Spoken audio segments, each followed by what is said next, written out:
Okay, so it's 4:30 in the morning, and I swear to God, I don't feel like I've been asleep all goddamn night. This is the weirdest night. So, yeah, I would think this night, I'm feeling the impact of whatever's going on in the sky, the moon, or whatever, you know, and they've got all these different moons and all that stuff. It's like they're trying to replicate a natural cycle, you know, because they keep messing with the calendar and stuff. And it's like, do we have anybody out there who's really lining up the planets and telling us exactly? And then, you know, are they looking at something that's even real? Or is it another diagram up in the sky? So it is so hard to know, like in this habitat, because there's the real thing, and then there's the replication world or something that they're trying to create in the habitat. Because that, like how that one girl the other day was saying, this 88 portal thing, it was so whatever significant with the moon. There's a whole bunch of different things, like numerology, because it's a 88, which is infinity, and then something with astrology, because it's the lion, and then the what was the other one? It was the astrology, the numerology, and the moon. I think the moon is full. I don't know. I don't know all this stuff. You know, spiritual is encompassing. It's huge. It's everything that's outside of this world, basically. And there's so much to learn about so many different things. Like you could totally get into astrology, but that's only one part. You could totally get into numerology. That's only one part. You can totally get into reincarnation. That's only one part. Like there's all the things are all the things. Just like, you know, you can't go and you get the carburetor out of a motor and say, look, I got the motor. It's all the things work together and they all have a function. So, you know, and it's everything that is stuff that we don't understand. And that's why it's so important to have your discernment turned on, because that's your fact checker. That's your fact checker, is you. You know, and that is the relationship you build. Like, that is why I have been able to talk about stuff that other people don't see or whatever, that I would see, and it would sound so crazy, you know, because it's so funny. And, you know, I hope Sean Tellis is doing good, but I just remember him when he first started watching me. And he started a channel, and he was telling on his channel about me, and he had said, you know, about, you know, that I was kind of a conspiracy theorist and stuff. And I've been told that from other people and stuff, but, you know, when you're telling things, everything feels and sounds so factual to me, because it's coming from inside of me, that it isn't, it's just funny, because how other people perceive is, you know, like, wow, she says some weird stuff, but she says some interesting stuff. And, but the stuff that I was saying that seemed, you know, a little far-fetched or whatever, you know, turned out to be true. And everything, you know, I mean, when I go back to when I started saying shit, and, you know, of course, there's a reason, you know, I was born to my mom. I mean, there's a purpose for it all. And, you know, it could have played out in so many different ways, but it played out the way I was supposed to play out. I wasn't supposed to be listened to by any of them. I was supposed to build my relationship with the other people. I was always supposed to have one foot out of this world. I wasn't supposed to be all the way in this world. You know, there had to be people in all the different things, just like what I was saying. You know, there has to be some people in the doorway, turning the door. You know, we can't all fit in the door at once. There's some people, you know, and don't forget, it's a marathon. Like, somebody can be behind you and they can pass you up. It's not like if you're ahead of somebody else, don't be thinking, well, you know, like I'm the winner. It's a marathon. You know, you're going to find yourself stuck at times. They're going to pass you. It's just, it's a very individual thing. There's nothing that we need to compare to each other.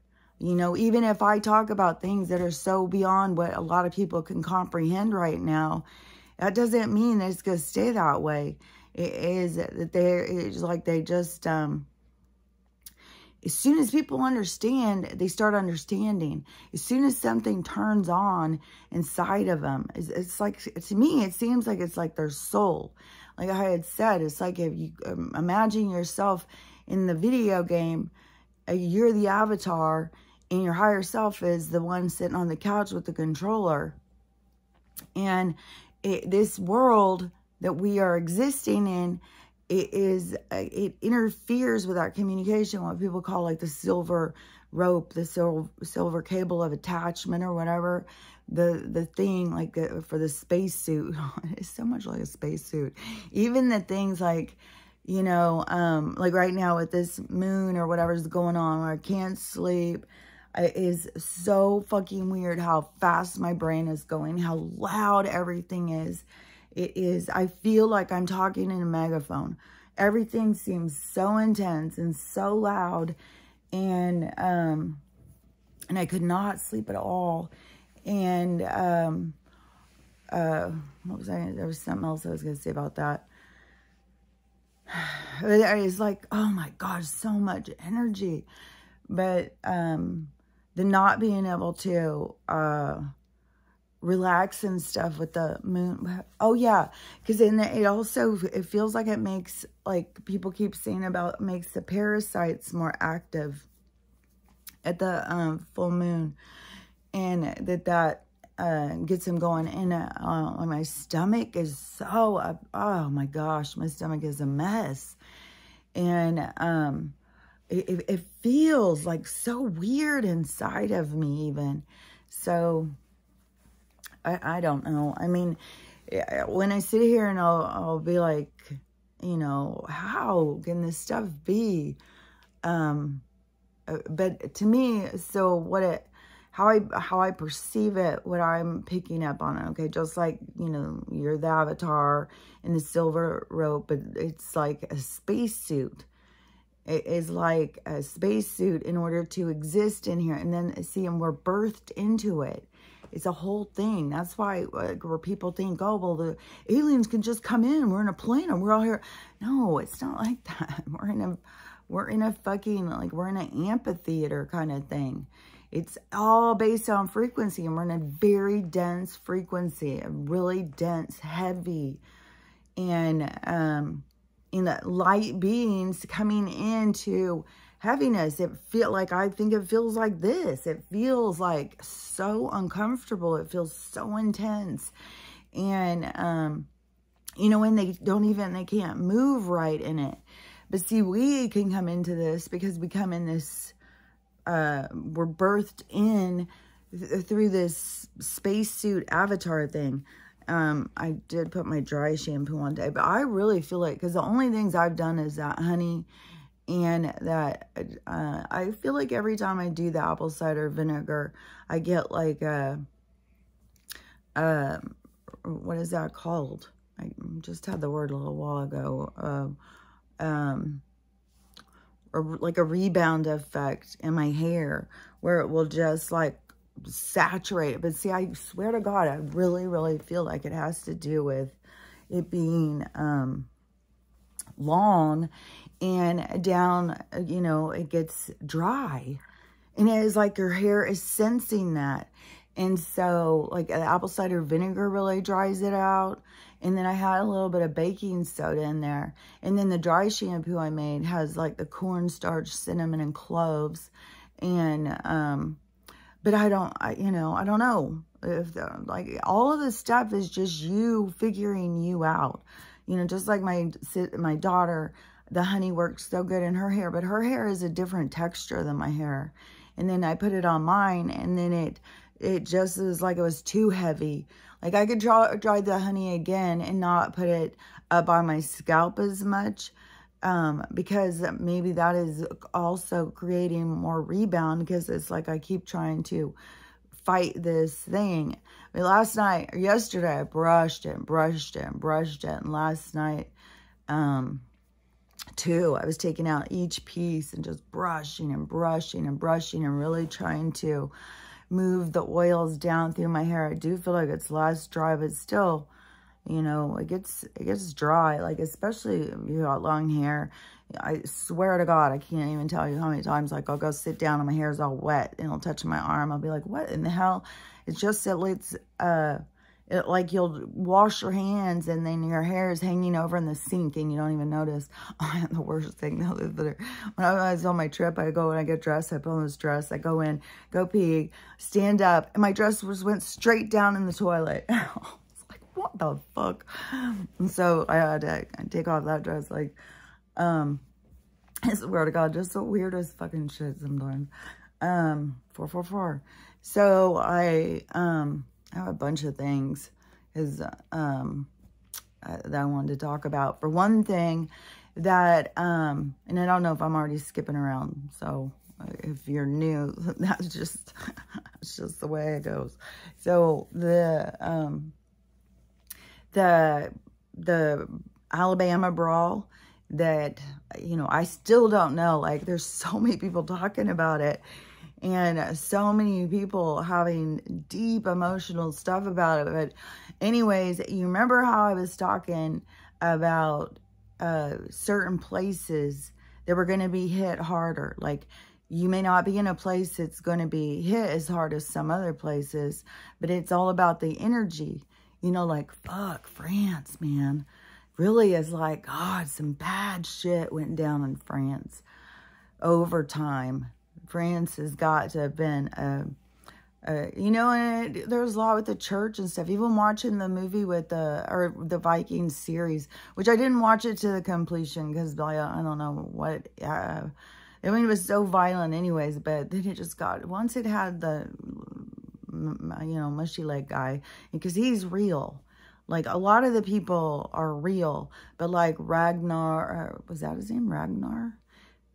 Like, some of this stuff, they didn't stick, like, they embellished some stuff, but, because, there's some different stories on a couple of them, but there wasn't good records. I can't remember, but there was some kind of things with the two main guys, but a lot of this stuff was really accurate to what records were being kept.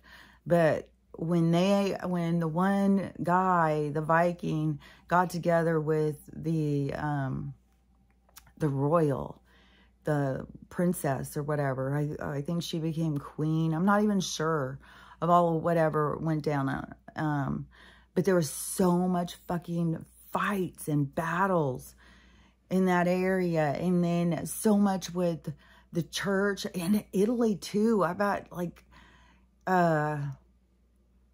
where is the Vatican?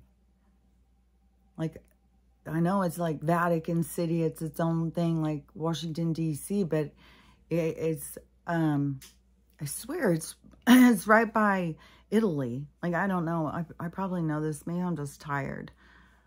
But whatever.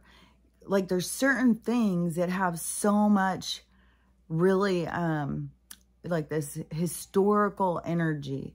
This energy that is, like, has to go full circle.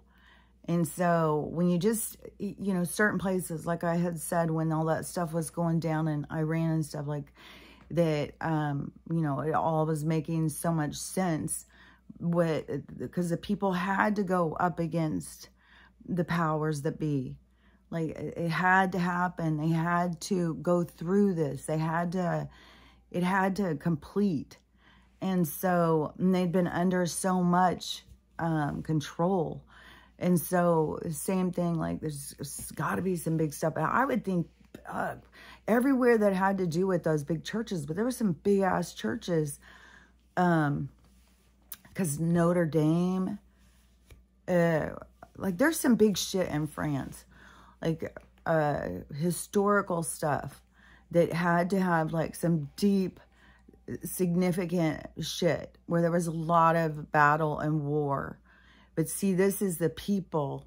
And it's so crazy how the people who are playing the roles now are probably the people who were doing the bad stuff then. Like it goes in this circle. Like you have to put things back into balance. And so, but anyways, when I was talking about that stuff, like I'm going off on that whole thing and getting lost over fucking where the Vatican is, where I'm sure I know where it is. I feel like I sound so silly. But anyways, but there's fucking people who are really bad at geography. Like, they really didn't teach us much. And I really didn't pay much attention in school. I was always in trouble because as people like me, which I don't even know, like, I don't even think they have the full amount of diagnoses that they could come up with what all's wrong with us. But when I would go to school and the teachers would start talking, that monotone just talk, I would completely be gone. Like, as soon as they would start talking. And I didn't know what was wrong with me. I didn't know that something was wrong with, well, I knew something was wrong with me. But I didn't know, like, because my relationship was so developed with the other beings, you know, just like I said, when I was in school, they told me don't don't do that test. Just color in the dots. They were always telling me stuff, you know. You know, they were the ones telling me, you know, like, well, become ambidextrous, you know, when we learned about that at school. They told me to start practicing. Everything that like, I'll drive on the freeway using my knee. Like, I'm always, like, I can drive with both feet. I can write with both hands. Like, there were certain things, you know, that they would push me to develop. So it's not like I thought something was wrong with me, but I knew something was wrong with me. Like, I knew it wasn't like, my grades were really bad. I was always in trouble in class. I was always, like, there wasn't very many girls who got licks. And I was, you know, I definitely had the most. I don't think there was hardly any girls who got them. Like, I was that, I don't know, naughty kid at school, I guess. But it's so funny because I was so shy and quiet. But, you know, and I would have a panic attack, like doing something like this, talking. And I couldn't talk in class. Like, if they said get up in front of the class and talk. If I was sitting in the back of the classroom, bet your ass I could talk. And I would get in trouble because I was so impulsive. I would just blurt out stuff and everybody would crack up about the stuff I would say. And so I would get in trouble for that. But in class, I would just, they would start talking, I would just zone out and go into some other world. And then the bell would ring and I would come back. And so,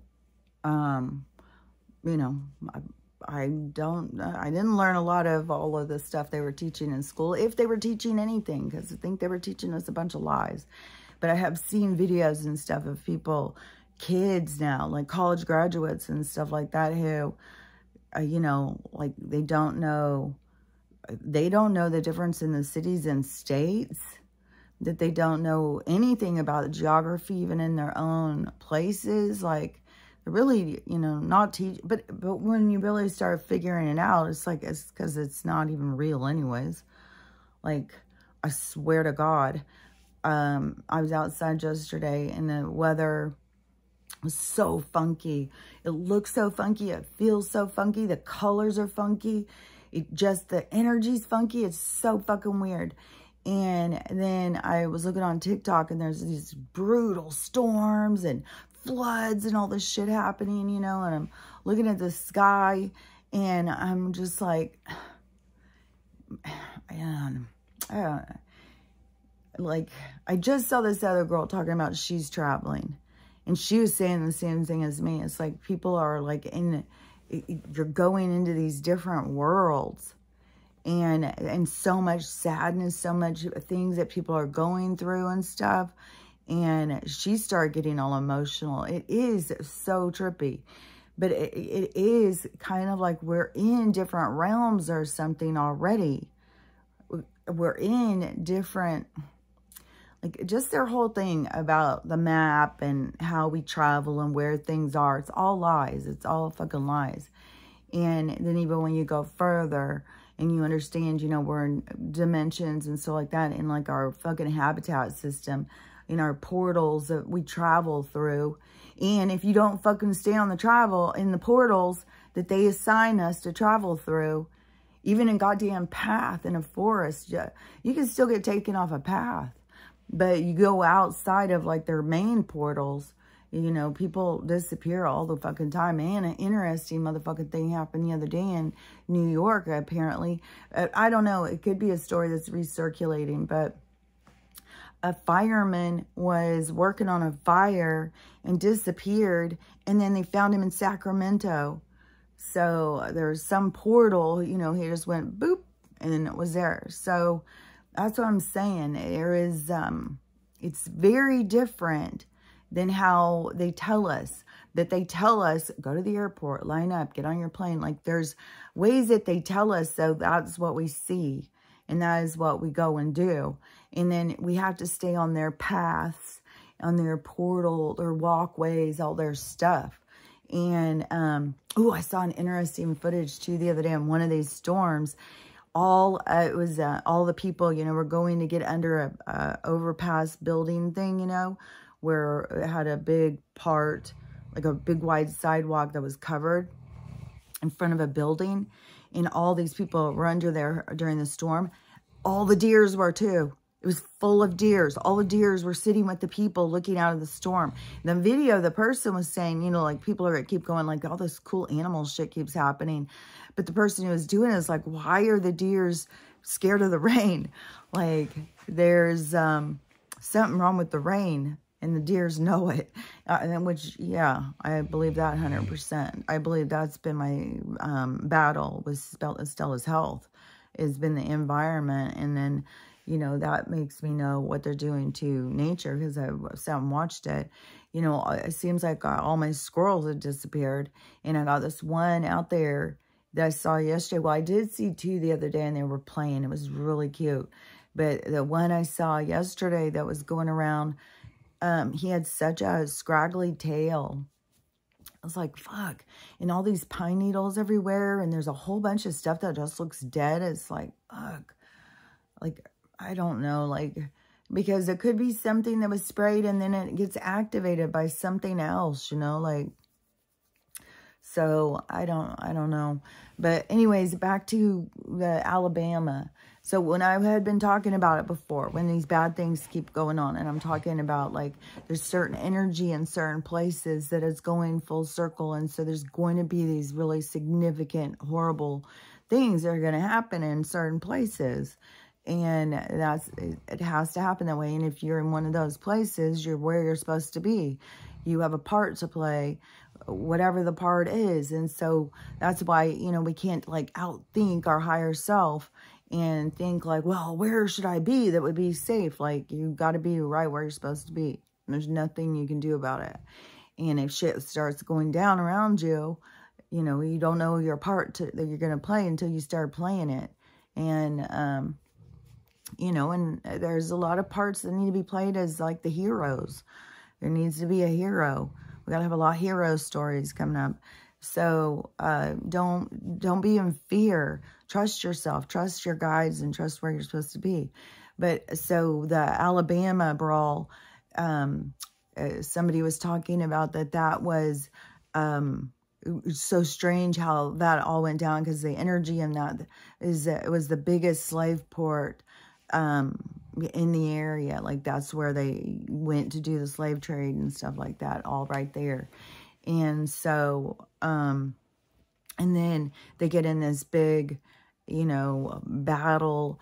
I don't know. It seems, the only things I've heard is it seems like that the light-skinned people were saying the N-word to the darker-skinned people. And I don't know what all was going down, but somebody was getting beat up, and then like everybody jumped into this fight. So it was like this big brawl. But that's the kind of things like what I was talking about with the energy that is, it's like this energy has to purge out. And it was also interesting is how many different people who were there who were saying it was like they felt like they were taken over. And so that is what I was saying too. And don't forget, like, if you are weak-minded, they can take you over easy. If you don't know you're being taken over, and you're not having discernment with your attachments and all, if you don't have, you know, that's why it's important to get the mastery. But if you don't have more, at least more in your observation of, you know, being aware of what's going on in your mind, of the different talking and stuff, then it's easy for somebody to come in and tell you to do something. And you think, you know, well, it's just my thoughts. Well, I don't want to do that, but I guess I better just do it. And then some people are just not even being able to stop themselves. They just find themselves doing things and they're just like, I don't know what I'm doing. I can't stop myself. And because it's like you're taken over. It's like, it's not demons and stuff. That can be energies that are there to, because just think about you, your ancestors are with you all the time. And so, and they're there for these going full circle. Like, it is, like the part you play is different than the part you think you play. And you have a team with you all the time. And sometimes you can be like a puppet. You can just be taken over. There's lots of times where I feel like I'm just taken over. Like, like I think what I was talking about before is like,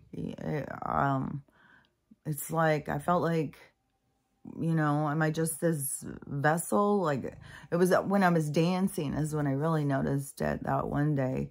And, where I felt like all of a sudden this other guy got inside of me and was dancing. Like, I have that happen a lot, though, when I'm listening to different musics. It's like I can go right into, like, that kind of, like, when I hear the music, I can feel the movement that went with the music or something. Like, it's like I can go and I don't have to go and take lessons on some of these dances, but I'll just know them. And so it is, you know, I don't know all the things. I don't know, you know, but definitely I have a thing with music. I have a thing with movement. I have a thing with dancing. And I feel like an open vessel when I get into that kind of groove or something. And so, you know, so it's not like where you think like, well, I'm being taken over, so I'm weak or something like that. You know, maybe you open your energy and you allow, like, it's so much more complex to sit there and try and dissect that idea, because it is so much more vast or something, because it's like a part of, just like this vessel, you know, like where you sit there and think like, well, why do I have to have pain? If we're not flesh and blood, then why do we have to have cuts? Why do we have to feel things and stuff? But it's like the function of the spacesuit, kind of. It's like, in order to go in and feel the good stuff, then there's also bad stuff. So you want to feel, but there's also other things that have to be felt. And so, and your body there's a purpose too, is your body is talking to you and signaling to you. So when you really get into this idea of what your body is, it is like a barometer to your environment. And then, but when everybody was getting sick from their environment, they turned to the overlords rather than turning into themselves, because so many people don't trust themselves. They don't, you know, they don't know they're a library. They don't know that they're an operator, direct contact with any beings out there, any energy forms and stuff. Like, they don't know how, like, all their abilities and what they can do. And so, and how this world had set it up for so long to beat them down so that they wouldn't, so they would feel bad about themselves, so they would think that they were inferior. And but then they try and create that superior, you know, you're better than that guy, you're better than that guy. So like, but they feed off of ego. There's so many things, man. It is so complex.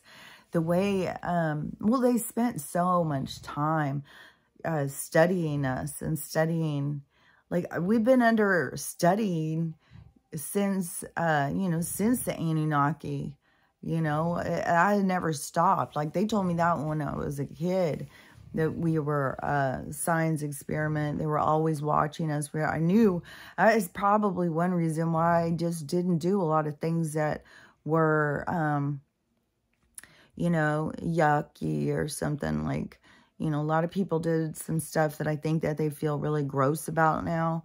And, you know, I've done some stuff, but, you know, I did always have the awareness that I was being watched. And I did always know that you know, if you're not going to do it in front of your grandparents, you better be aware that you are. Like, so, and it's not like, you know, they're peeping on you and spying on you and you need to be upset and people are watching you go to the bathroom. It's not like that. They don't watch it to that degree. It's not, you got to understand, when you're not in the game, you don't have any feeling about that kind of stuff. Just like I was saying yesterday, how like I hear in this reality world, like, ooh, incest, oh, that's so sick. And, but in soul world, you know, we don't think of it like that, you know, because that is, you're just going in and putting on the clothes. You're just putting on the player. You're just putting on the spacesuit to play that part. And so it isn't. And, you know, the souls already are so connected in love. So it is weird too, is, yeah, it's like that they're learning like the scope of love, like the rules of love, but it's each person. There's no overall rule. There is no one person up there who is going to tell you this is right or this is wrong. It's because there's so many varieties. There's so many opportunities. There's so many different things. And that's what the whole is always looking at. You know, especially the ones, the watchers, you know, that is like you go up and it is like the higher mind, the higher mind. I think there's so many people who are like, well, you know, I was talking to source. I think that's who you're talking to, is the higher mind, the watchers, the ones that are, but see, the watchers are even, it's like, don't have feeling about stuff.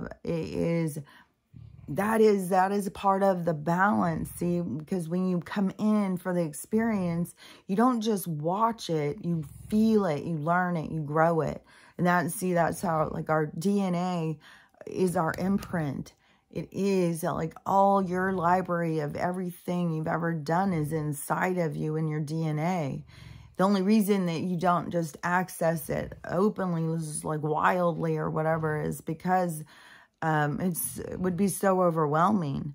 Just like right now, where people, like, I keep seeing all sorts of stories, you know, crazy stories. And it's like, that is past life shit right there. And past life memories. Like, this woman was telling this story that she woke up and she was like going crazy, like reaching for her baby's twin, trying to find the twin. And it took her however long, a few minutes, for her to realize, like, that she didn't have a twin. That is totally past life stuff. Like, you have a baby and God, I'm wheezing. The weather is, I've gone through so many different weathers too.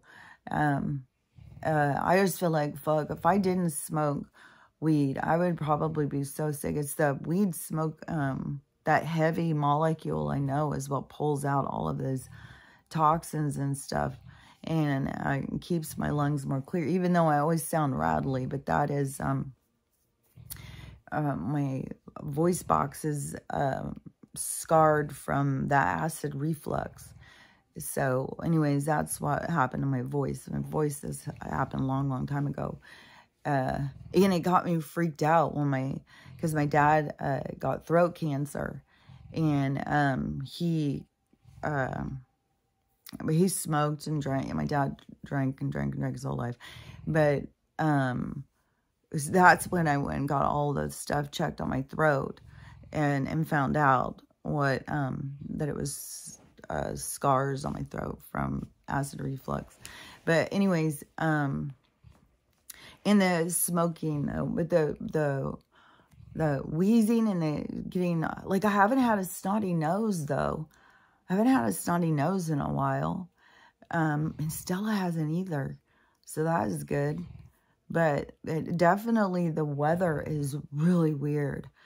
Because it feels like kind of, well, it feels like it's being interfered with, because you can go out and you can feel like it feels like it's about to rain. It feels really tropical. And then all of a sudden it'll feel really cold. And then it'll feel really stale. And then it's like it just keeps doing this weird stuff. And like, it's weird. Like, it's just weird stuff. And I feel like that it affects, like, when there's more moisture or something, I feel like I get more heavy and hoarse or something. And so definitely then when I smoke, then it coughs all that gunk out. And that is one of the things that I had seen in the studies when they were looking up about the Dovec and stuff, and they were trying to figure out about weed and the lung stuff.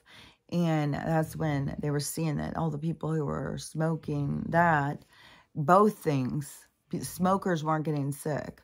And I think that was because they were coughing out the molecule. That's why they have to start pushing out, you know, well, cigarettes will kill you or something. But there's way too many things like there's way too many things with that.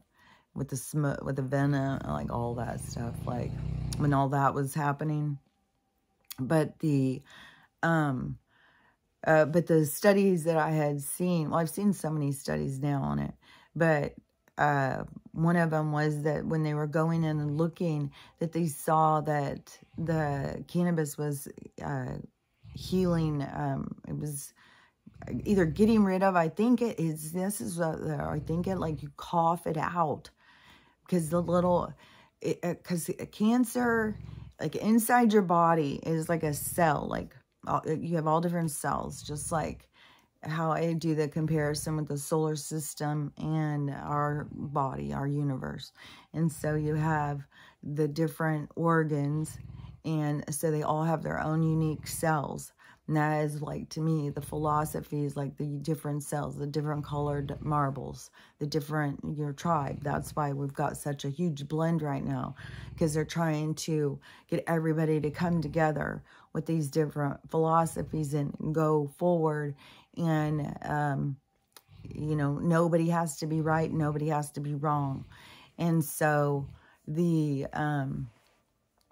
little molecule, so when you, inside your body, a cell can get loose and go to another place inside your body. And then if it starts growing, that's what becomes a tumor. And so on the,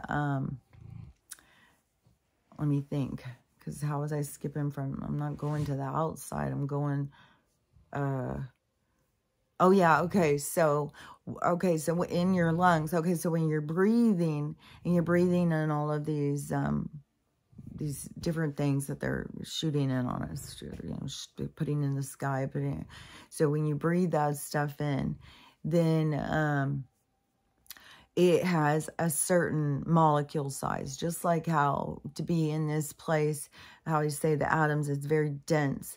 And so it's all of the different kind of elements or atoms or whatever have a certain density. And so what makes us up, whatever, the hydrogen, I don't know all of these things. You'd have to look them up. Like we're a part of carbon, part of hydrogen, a part of oxygen, or whatever, with the atoms, and then, but they can hold this at this density, this frequency, but the frequency rises, then they don't hold.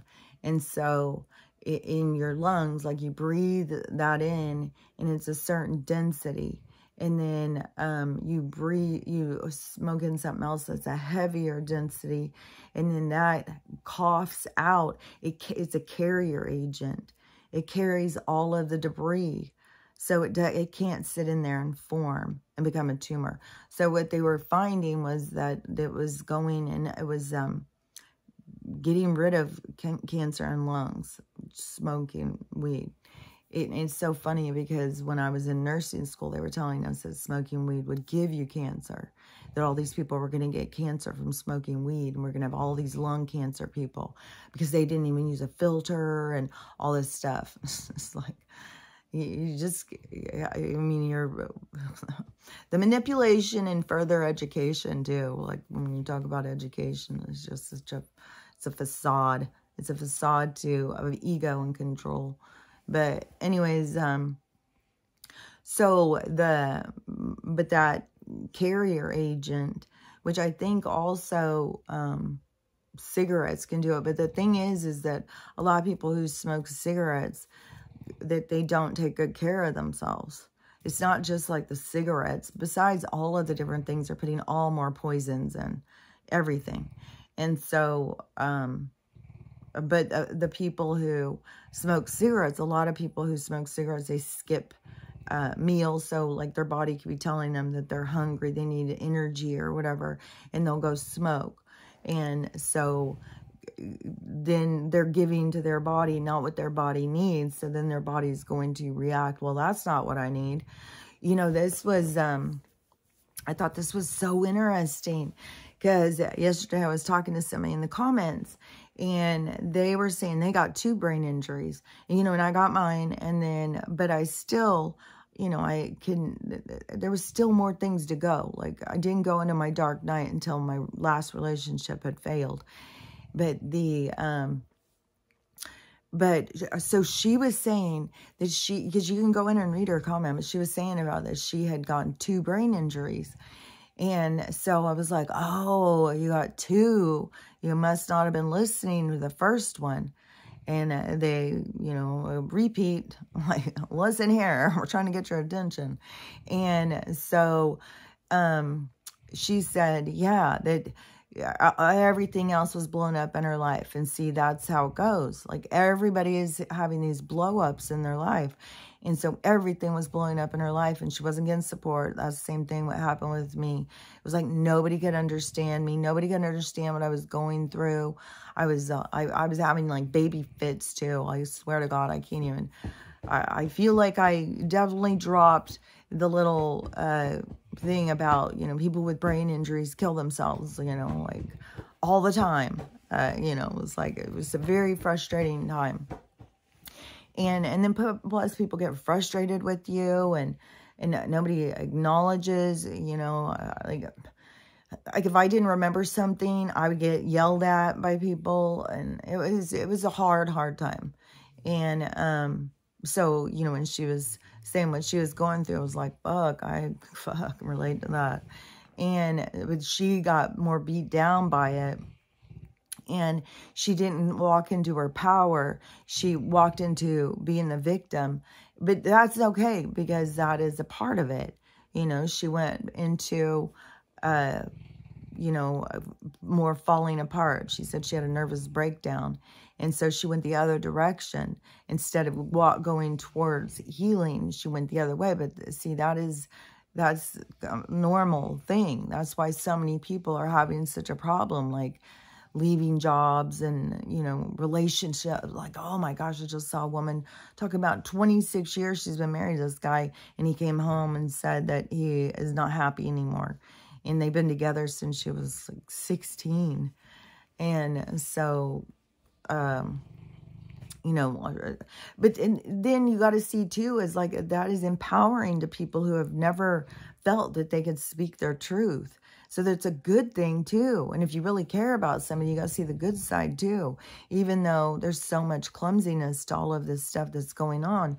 But, you know, and see, your guides don't give up on you. Like, you go get your brain injury, you don't do what you're supposed to do, and they don't stop. They don't go like, fuck, she's never gonna get it, and just walk away. No, they're there the whole time. They're just there, like, okay, let's, you know, it's gonna go again, you know. And it's not like that they're doing it right then. It's all written. It was always gonna happen the way it was gonna happen. So you're never ever doing anything wrong. And, but always know, no matter what, your guides are there for you. You have a team that is there for you. No matter how much you feel alone, no matter how much you feel isolated, no matter how much you feel sad, you know, depressed, all of those things, they're there feeling them with you. You know, a lot of times they're just, you know, they've got to sit there and allow you to feel your stuff. Because like I have said before, your soul would be really mad if they interfered in any way. And it's the process is how you grow. And so you want the process. And so the,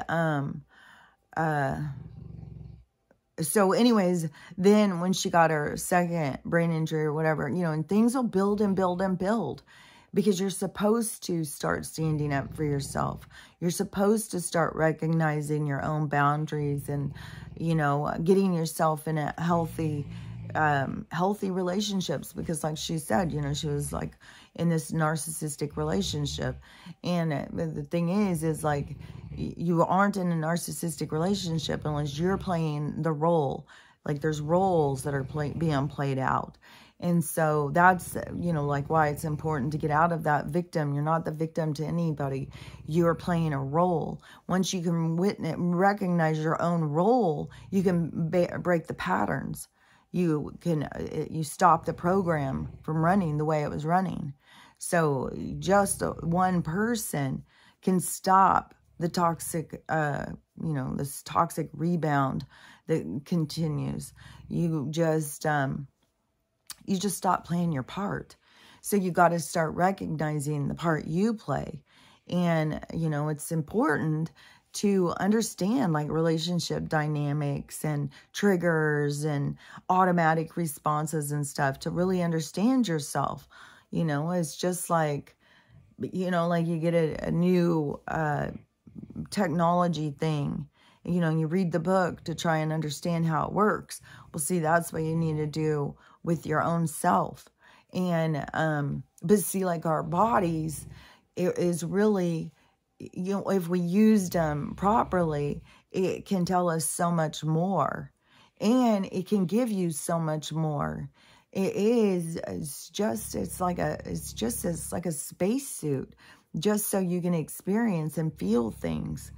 And, it's like putting a glove on. That is what it's like. It's like the soul can put this glove on so that it can feel, so that it can, it's kind of like the visual is kind of like a robotic arm or something. You could put on this thing and then you could do so many more things. But that's what it's like for the soul. Like, you can put on this glove and then you can do things and feel things. Because a soul, just the energy of you can't feel things. You know, just like we don't have emotions. Like when we're up there in soul world and, you know, you're thinking about like, you know, you're married to your dad in one life, and then there's all these twists and turns in all these relationships. And, but in soul world, you don't feel anything like, you know, you don't feel anything about it. You don't feel it. Just like when they are looking at you, watching you, it's not like they're feeling you. It's not like they're judging you. There is watching the process. It's watching how you tick. It's watching how you react. it's like, you know, it's like watching a video game, watching a movie or something, because they can still like learn, but it's not in part of their DNA. But there is something there where I had seen where you can get like I think it was in Dolores Cannon stuff, where it was talking something about like, is it walk-ins or something, or souls or whatever? They can go in and they get an imprint, and the imprint will give them a reference, so that they have a reference, so that it's like they have a knowledge or something. So like I don't know if I'm right about this. This is just, you know, how I'm like seeing it. But if you were coming in to, like, if you were always, you know, being, like, if you were birthed into the, like, you're Palladian. I think there's a lot of these other beings that have had their whole lives, have been watching us, like they don't die, because death isn't real, but they're more in that light body kind of thing. They're not in the kind of bodies that feel. And so their whole lives have been spent without having to go through trauma and stuff like that. So if they were to say, you know, I'm going to go into Earth, and I'm going to go, you know, be birthed into Earth, and for the first time. And so it would be kind of like they could go and get an imprint of lives, like go and get an imprint, like a kind of like an Encyclopedia Britannica download, so that then they could go in and have reference, you know, like they're like how babies are not born babies. And so because they have a reference, they have an imprint, they've got but those are their experiences. Their imprint is their experiences. But from what I think in that Dolores Cannon stuff, that if you have an imprint, like if you are from somewhere else and you have an imprint, you can't tell the difference. But to me, it's something with your inner knowing. Everything has to do with your inner knowing. And this is something that I've just paid attention to, just because of what my experience has been throughout my life. And, you know, it's just, it just weirded me out, like, people not recognize, like, people got so confused. But, you know, I've had one leg out of this world, so I've never been fully in, so I don't know what that's like. I don't know what it's fully like to be fully in here, and to feel that need to please others on that kind of degree. So, I just have, it's always weirded me out, like, or it would be like, you know, when them talking to me and stuff, and the people they don't have other people talking to them, or they can't. To me, everybody does. They just don't, they don't pay enough attention. They're not listening. That's what I think. Just like everybody has a soul, but they're not listening to their soul. And so it just kind of weirds me out. Like, how do people, like, live? Like, it just weirds me out. I just don't get it. But, you know, that's, each person has their own, you know, coming into themselves, you know, that experience, the rebirth of self. So anyways, I don't know. This is very interesting. One of the weird parts about it, though, is like when people's turn on and they just get so in their ego, and, you know, I'm just, you know, you gotta recognize your ego too. You gotta recognize its place, you know. There's just management that needs to be done, mind management. There is truly a mastery of the mind. Oh, I don't want to say that. Because that does sound like I'm like, oh, I'm the master of my mind. I'm better. And I don't like it, because I don't think anything about that. Like, that somebody's better than somebody else. Just if somebody can do something, it's just like, there's lots of people who can do things really good. It doesn't mean they're better than somebody else. It's something I always recognize, is somebody can be really good at one thing and not good at something else at all. Like, we're all good at all different things. It isn't like, you know, or somebody, like, some people are really good at a lot of things. Like, I think I'm really good at a lot of things, but I'm not a master at all things. But, like, I can do a lot of things. I can sew, I can cook, I have a lot of things. I can paint, like, a lot of things I can do.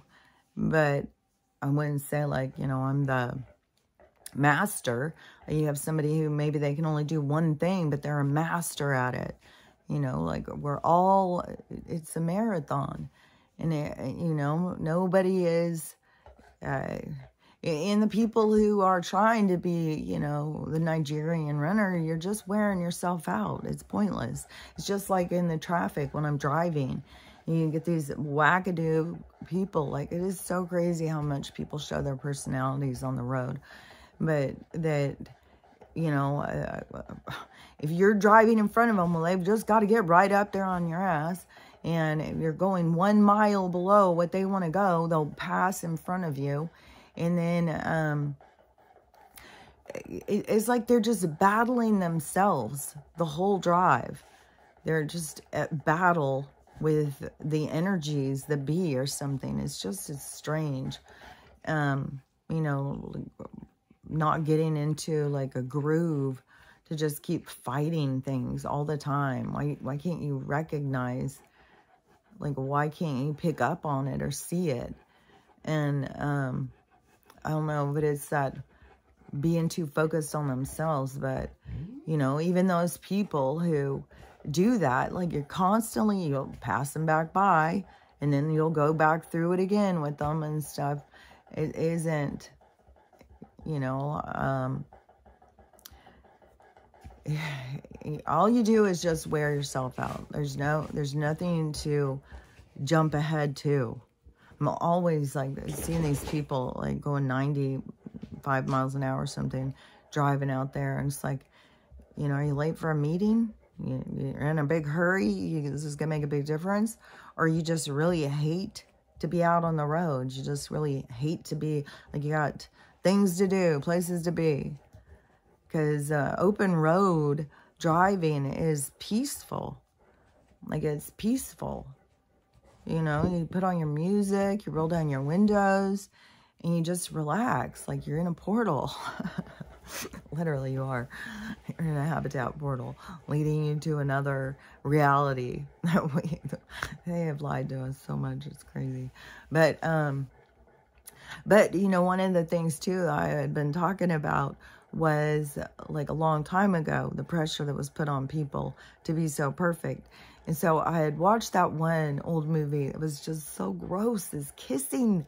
And why do they have to keep kissing? And why do you have to get so close? And why do people like look like they don't even know how to kiss? It's just like, some of the ones, it's even so, like, if you go to older ones, it's even where, you know, it looks like they even do this and just rub their mouths together or something. And then, there's such a weird awkwardness through this history of kissing in movies or something, but definitely it was disgusting. On this old man who wanted to keep kissing this pretty girl, and it was just, oh my God, it was so gross. And his kissing was so disgusting. And it was like his whole mouth would just like go all over her. It was so gross. And then they just do all this head movement. So, you know, why do the powers that be want us to watch that? Why do they want us to, are they trying to teach us how to kiss in movies? Like, I don't know.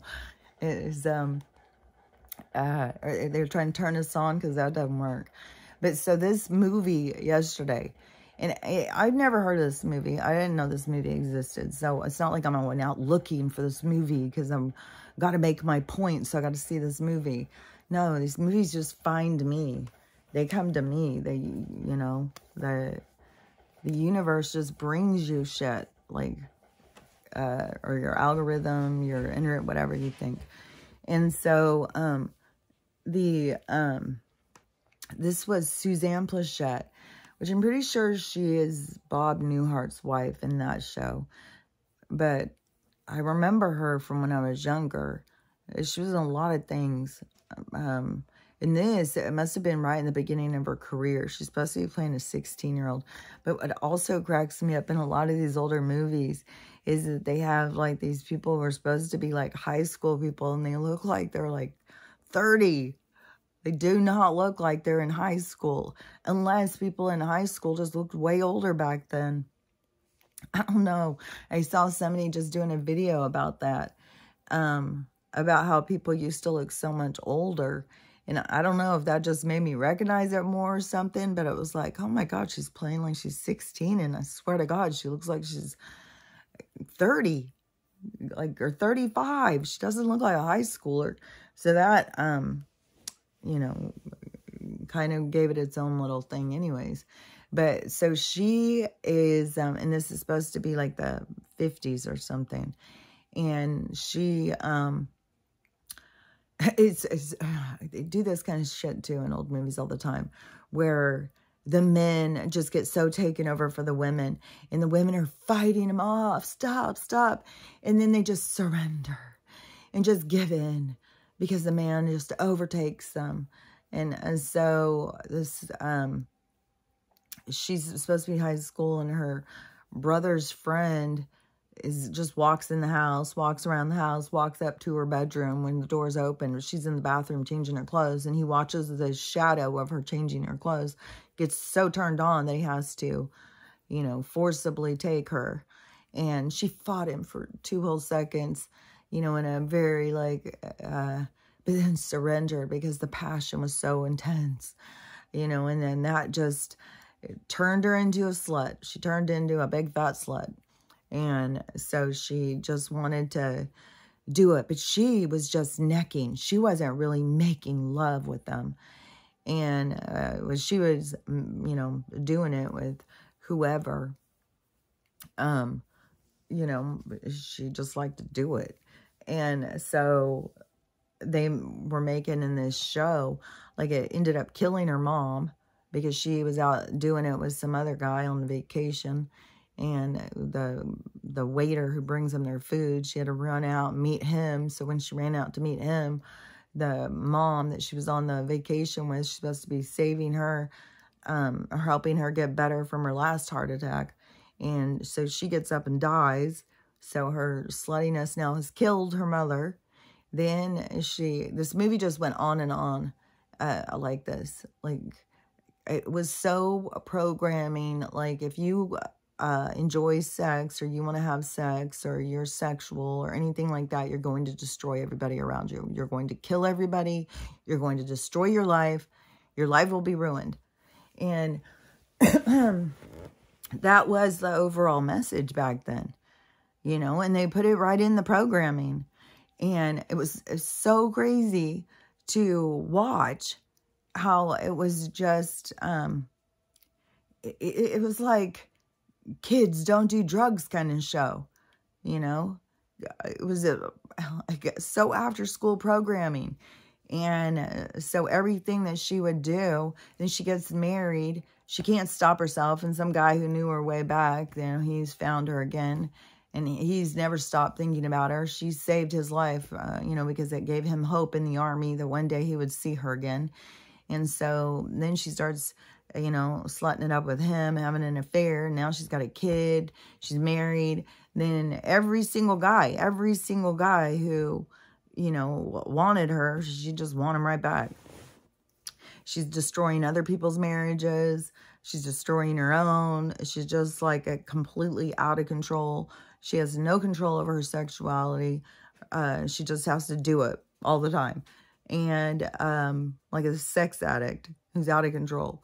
And but in this programming, you know, like, she's destroying everything. Killed her own mother with her sexual escapades.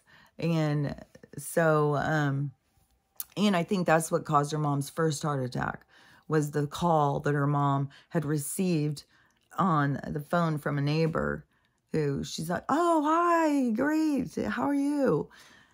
Oh, like, as her daughter, she was caught over there in the dark with her son. So that was the first heart attack I think the mom had. But just the messaging was so much like you had to be so perfect. If you even felt sexual, then you were some sort of deviant, something was wrong with you. And that is, back then, see, this is what the gay people were fighting through, because back then, before they were just pushing all this fetish shit, that it was, you know, if somebody was, I'm cooking something and now it sounds like maybe that ran out of water. Hold on. I better go check.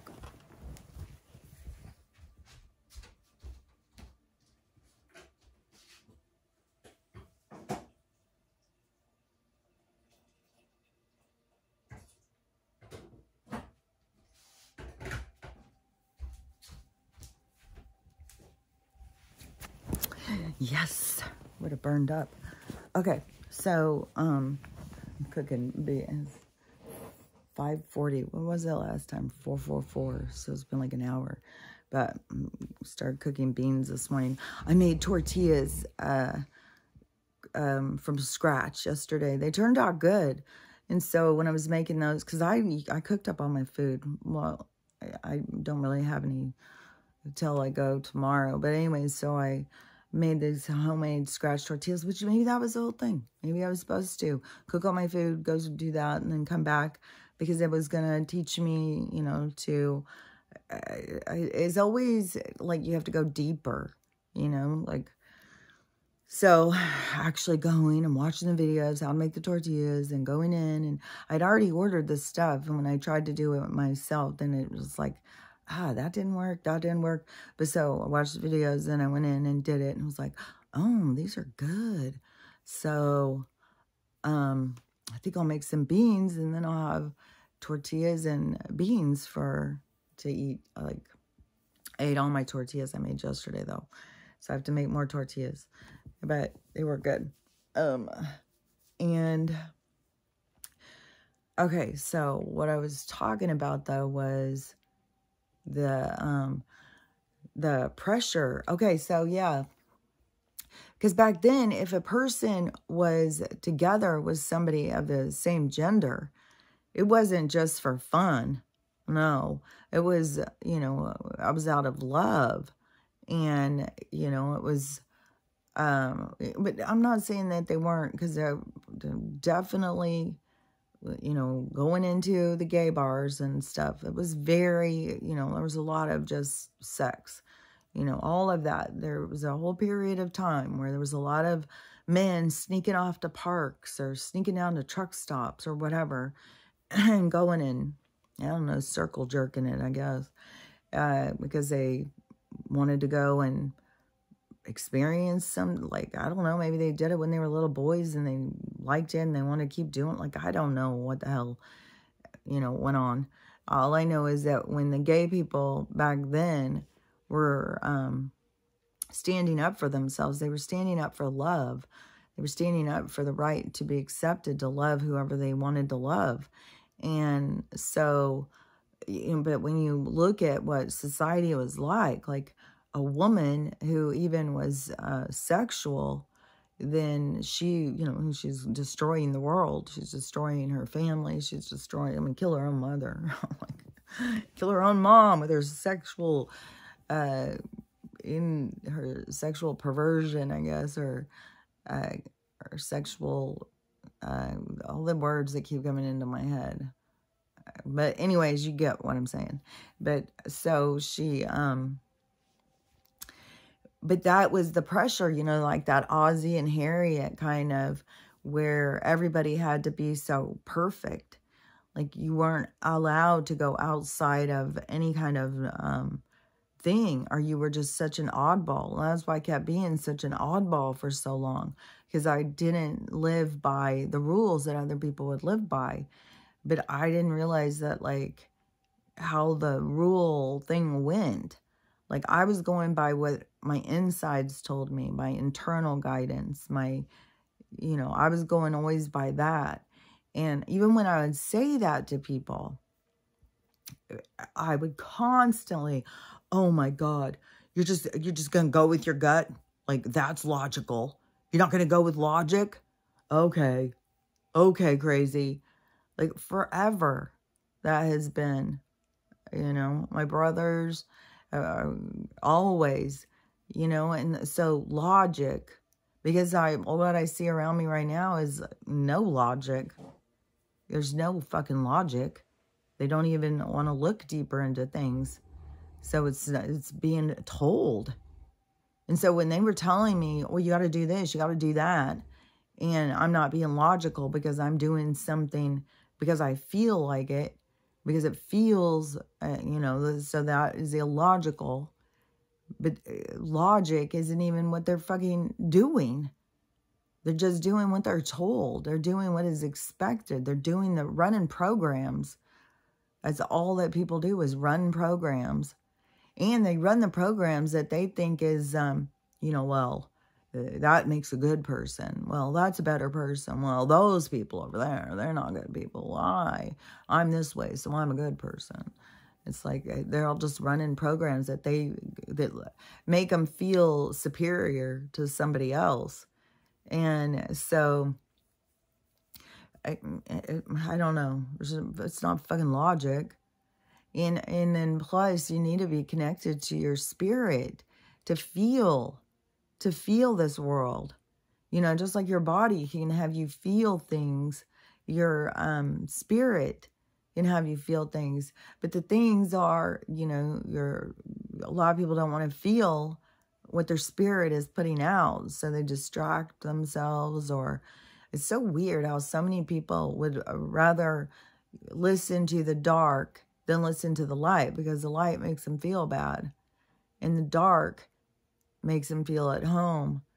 But they don't recognize really the significance of that, because the light, the light is what you need to heal the stuff. You can't leave the shit in the dark. You leave the stuff in the dark, then you're just leaving yourself in pain and trauma. You're leaving yourself in the depth, in the darkness, in the hole. You're leaving yourself there if you don't participate with the light. The light shines the truth on whatever it is you're trying to work on. And see, and it can come in all sorts of messaging. It can come from a little old lady walking up and saying, you're so beautiful. Why don't you lose weight? You know, and it hurts your feelings. And you think like, God, what a rude bitch. How dare you come over and say something? You don't know what it's like. You don't know what it's like to be me. You're small. You don't even understand. But that's your process. That's what you have to go through, because the truth is, if you felt really good about yourself, you wouldn't be triggered. It wouldn't bother you. So there's something in there in you that feels like you're not doing good for yourself. You're not being the best for yourself. You're hiding that from yourself. So you're like tricking yourself. And then when somebody points it out because they can see it, then you get mad because you don't want to see it. That's why you keep it hidden. But you need to see it, because when you bring the light to it, that is when you can release it. And, you know, just like I was saying, how your DNA, you carry so much stuff, but you carry unfinished business. And there's stuff that you need to finish. You need to, as this going full circle, these soul cycle completions and stuff like that. It's because of, you know, it is a completion of an age in completing these cycles and stuff and moving into this other one. So the light has to come in. You can't just, like, every time the light comes in, you can be, well, the light makes me feel bad, so, you know, I'm just going to go have a beer, because it's going to get louder and louder too. And, you know, if you're not doing, you know, if you're not paying attention, they will just start knocking you off your bar stool. You know, things will start happening in the physical world. You know, you'll wreck your car, you'll get a DUI, your house will start on fire, something. They'll just keep doing shit until until your attention is where it's supposed to be. And so when things are going south for you, just start paying attention. Start going in communication. Start trying to understand what is happening. Because they're trying to get your attention. You're about to go through a big change. You're going through an overhaul. And so these big changes have to have dramatic endings. And the dramatic endings are like catalysts. So you have to start, you know, as initiating your healing, initiating your deeper look at yourself. And so, you know, it's all part of the whole thing to have it go like that. So it's a process, like where people think like you can just go up, tap someone on the shoulder, tell them something, and they're supposed to just wake up. You know, they're supposed to just see what you see. And it isn't like that. It is your soul is processing. You are a receiver processing. And so your process is its it's its own unique thing, its own unique process. And your process is also part of your flight plan. So it is supposed to be like you're supposed to put your wheels down at this certain time or whatever. Everything is supposed to happen the way it's supposed to happen. There's nothing that you need to do different. One thing too is like, this has been, you know, in a lot of conversations with different people at different times, the spiritual thing. Like people think like if you could just figure it out and you do it, then you can make something happen. If I just figure it out, if I know what is going to, then I can make it happen because I'll just do it now. That's not how it works. You were always going to do what you were going to do, so you can sit here all day long trying to figure out what you're going to do, but it won't make a difference because all these things have to go. It's about all of the stuff that leads up to that. It isn't just about the thing that final thing. It isn't just about that. It isn't just like, oh, all of a sudden you realized and you made this change and then it changed everything. It's not the way it goes. It is all the things that lead up, all the people you meet, all the interactions that go down, everything that you learn and process leading up to that is what creates that to happen. And so many people, they sit there and think, you know, like how they can, they want this certain life and how they can make it happen if they can just figure it out ahead of time. If they can just figure out how to make it go. But everything has its own timing. It is like the dominoes, like that is cool. So it is like when you get birthed, the first domino goes, but the domino is making this like really, this really cool ass pattern. And so the first domino goes, and as it's going, and it has to hit each domino to create the thing.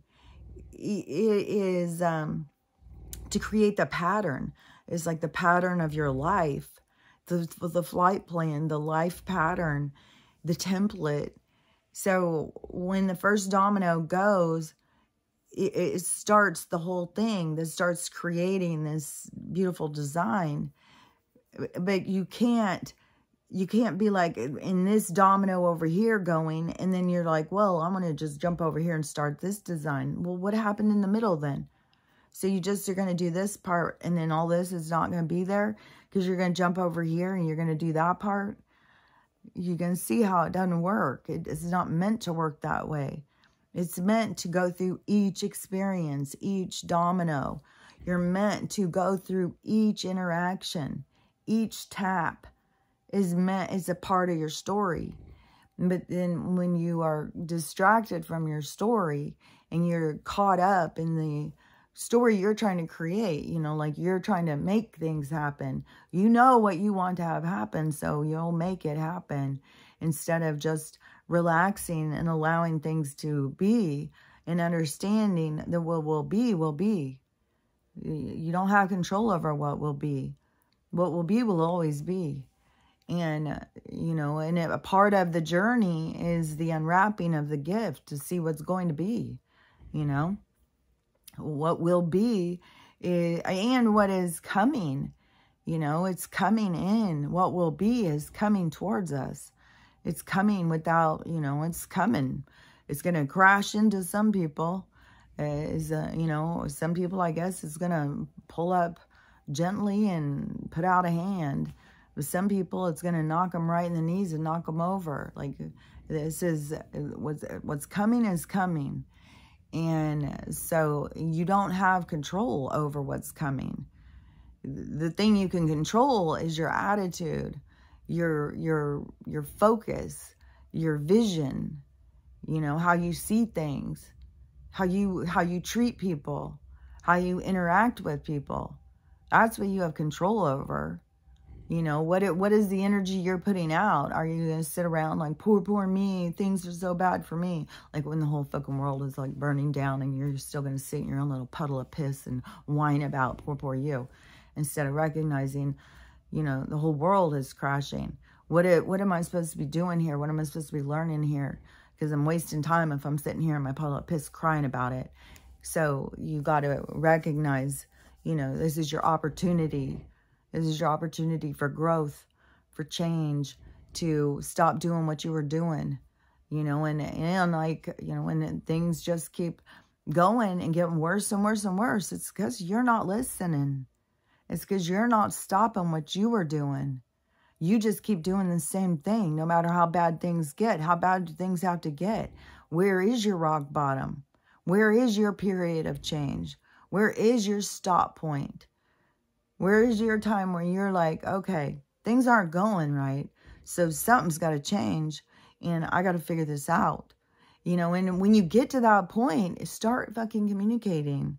Start taking time to, you know, if you live with a bunch of people, you know, don't go into the chaos and try and figure your shit out. Go into a place of peace. You know, like I've said before, you know, maybe, you know, it's going to have to be the bathtub. Maybe you don't even have a bathtub. Maybe it has to be sitting outside on a rock. But you got to have time of reflection. You got to have time to go in and communicate with yourself. And that will give you, it will give you peace. It will give you direction. And, you know, and it improves your own abilities, your own, you know, it improves your mastery. You know, when you are having control over your communication, when you're listening, when you're participating, when you're recognizing, when you're using your discernment, when you are, it's like an active member in your own life. You know, and there's a lot of people who aren't active members in their own life. They're so busy trying to force something to happen, they're not even participating in their life. They're just distracted with what they think needs to go down and how they think things need to go. And that is so caught up in like ego and stuff. That's why so much of this has to do with ego work. All of these things are supposed to be pushing your ego, pushing you into facing parts of yourself and seeing parts of yourself that you don't want to see. All of these things, and that's also that you can heal those parts. Like, do you want to go through eternity having broken parts, having a chug-along motor, or you want to, you know, be streamlined? And so, you know, your soul, even if you can't recognize it right now, your soul would prefer to be streamlined. It doesn't want to carry a bunch of baggage around from every fucking life and then have to go do another one and another one and another one to keep trying to put things back into balance. So it wants to face itself. It wants to see the truth. It wants to understand itself. I mean, its whole goal, the whole goal is the acceptance you know, to just feel loved, to just feel like you are who you are, and that's all you have to be, is who you are. You're good enough. You're, you know, you're perfect just as you are. Everybody wants to get to that part. The challenge is us giving it to each other. We want it, but we don't know how to give it. And so that is why we're going through these things, so that we can overcome our judgment, and we can learn to accept others for who they are. In the more lives we live, the more that we can understand, like, there is no room for judgment. You make decisions and choices with what you have at the time, and what, you know, and you have limited resources. You have limited, everybody has limitations when they're making choices for themselves. And when somebody is sitting there in judgment, they can sit there and think, well, you should have done this, you should have done that. But those aren't things that were available. It is, you know, the soul is doing what it can do, what it can see, how it can feel. Like, it has its own things. So all of those things, the more that we can, you know, the more life experiences that we go through, and the more that we can understand that, you know, everybody's doing the best they can, then the more that we can accept everybody for, you know, failing us, for failing someone we love, for failing themselves, like, and allowing people to play their roles and stuff. And, you know, the whole goal is just to get to that point of just accepting, not putting out anger and energy in direct, like, it is like a direct weapon. Not doing that to other souls, but to just to have the purest of love. You know, that is like, that's what we all want, and that is what we're all like working on.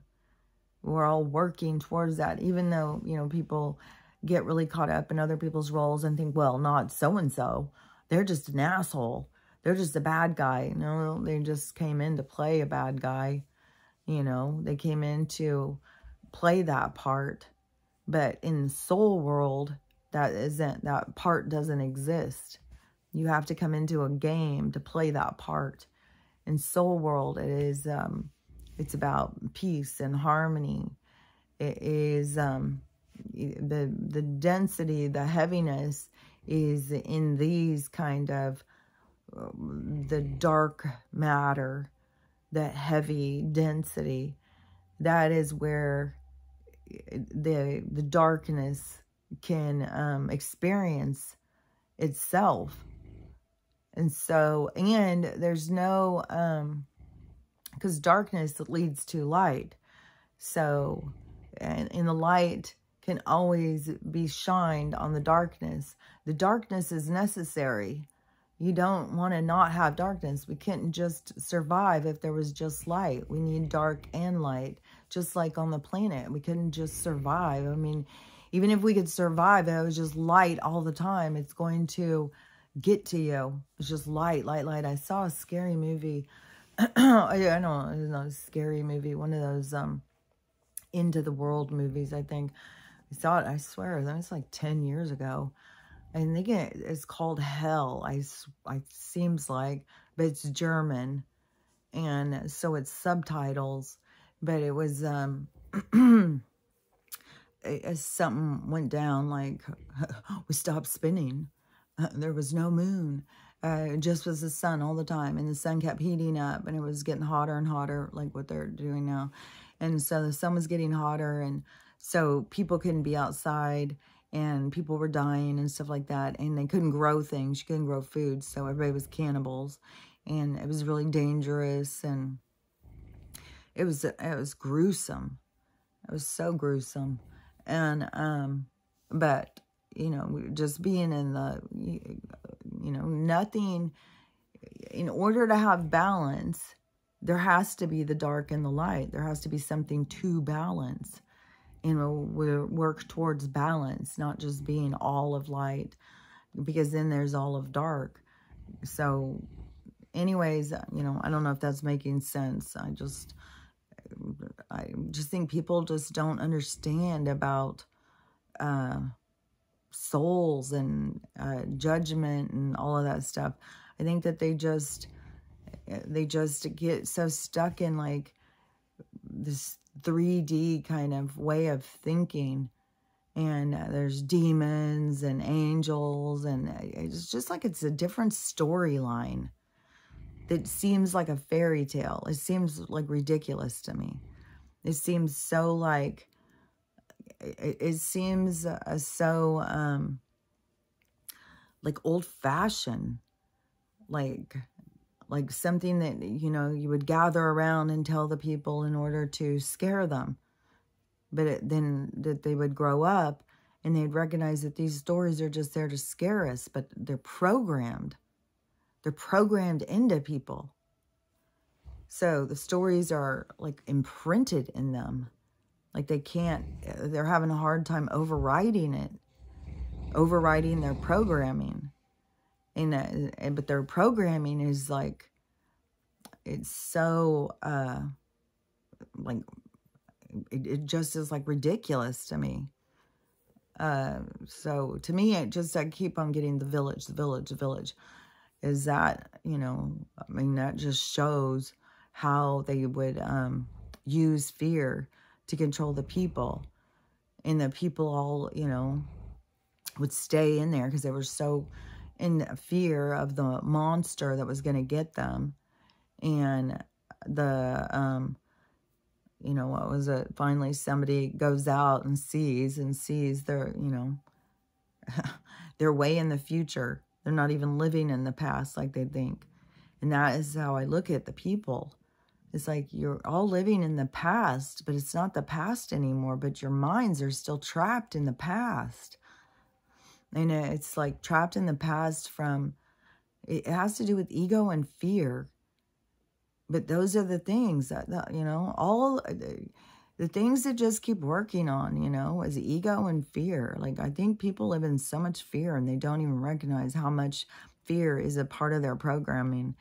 So just as you're going through your things, you know, communicating with yourself and then also to, you know, to tune into yourself, to listen to your body, and but to constantly kind of just be questioning like your intentions, your ego. Like, I really think you can get down to yourself by questioning yourself.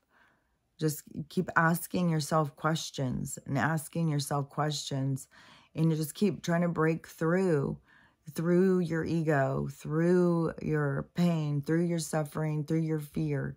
Just, you know, those are the blocks. Those are the building blocks that are creating the cages. So the more that you can just dismantle those blocks, and, you know, doing it by questioning, like, where did this come from? Why do I think this? Why do I believe that? Whoever told me this? Why would I think this? Do I really believe this? You know, and just keep working on getting down to, you know, who you are and what you believe and what you think and who, you know, what are you doing here? What are you doing here on this place? What is your place in the world? What is your place in the universe? You know, just keep on going towards that, because your place does matter. You are eternal. You're a part of something that's much bigger than this game that you're here, that you think is all things, that you think is everything. And it's a game. And, you know, to me, it's like an internal games or something. Like, if you're just existing for eternity, you got to have things to do. So it makes sense to me. You know, even here in this short life, we got people creating games.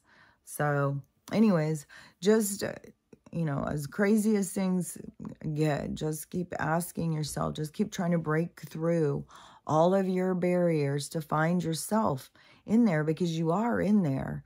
No matter how much you're cut off from yourself, you're in there. The purest form of you is in there. You just, all of the things that are piled on top of you that are trying to tell you that that's who you are is what you got to get through. So just keep, working your way through it. And, you're going to find yourself on the other side. You're going to find a part of yourself that you're really proud of. Not a part, it's the working through the shame, the humiliation, the embarrassment, the anger, all of those things, it's releasing them and working through them. And once you do, and you find out, I'm not an angry, bitter person. I'm not impatient. I'm not sad. I'm not depressed. You're going to find you're not all these things that you thought you were. You're going to find you're completely different than what you thought you were. And you're going to, like yourself. You're going to have, it gives you compassion and empathy for yourself. And that is lacking in our society. What people feel for themselves is usually ego and not compassion, empathy. They hide those parts of themselves. They hide the parts they think are broken or embarrassing. And those are the parts that you want to, love, not hide from. So anyways, I've been talking a long time. I don't know, maybe I'll talk again today. Now it is starting to get light out, but I don't even know what the hell is going to be like today. Like, it is just so weird. The weather's weird. The energy's weird. It's like I don't even want to go outside. It just feels so weird. Everything feels so intense. So, I don't know. Is it just this moon thing? Like, already with the not being able to sleep. Like, fuck, I can't believe it. I was just like awake, just laying there and laying there and laying there. I must have fallen asleep at some time. But when I got up, it was like 3-something. I was like, fuck it, I'm staying up. This is just too uncomfortable. And then, of course, I'm up 5 minutes. Still is like, well, I'm getting up too then. Comes down here, well, if I'm up, I think I want this. Well, I need to do this. Well, I need that too. Like, at some point, I was always like, okay, that is enough. Just go lay down. We've done enough stuff now. It's not even 4 o'clock in the morning, and you've already got me running around. So, anyways, I don't know. Maybe I'll be back today talking about some other thing. After I watched that one movie, I kept looking for some other older movie, and that one is just so heavy on my mind. But then there was another one of an old one with Kate Jackson, and it was a true one with just this small town crime. All these places, they put their criminals everywhere. It's all been going all around us this whole time. It is, it's not just these elite people. They've got people everywhere. Anyways, it's just all right there. It's all around us, once you start paying attention. Just don't get stuck. Like, I can't believe how much these people get so stuck. They'll fucking just keep saying the same things over and over and over and over and over about the government, the spraying, and this and that. It's like, once you see, keep on going. You don't just stop and just like, well, how long am I going to spend in this part of the awakening? No, once you see, keep going. And what does being poisoned lead to? Taking better care of yourself. So it all has a purpose. It all has a reason. So just, start paying attention and go deeper into what is the reason. And yeah, they're out to kill us, but there's more to it than that. So anyways, I'll talk to you later. Bye.